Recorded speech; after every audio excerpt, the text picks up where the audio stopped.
Hey everyone, welcome back to Victor Explains. In today's video, I'm going to show you how to fix a common Windows installation error that says the computer restarted unexpectedly or encountered an unexpected error. Windows installation cannot proceed. If you're stuck on this screen while installing Windows 11, 10, 8 and Windows 7 on a Lenovo PC or laptop, don't worry, this method is simple and works in most cases.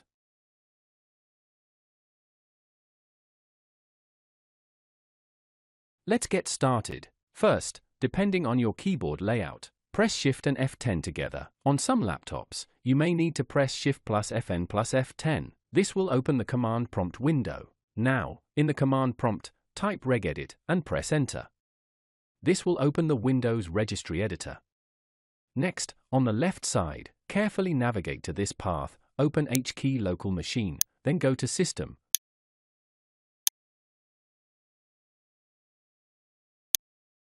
Click on Setup,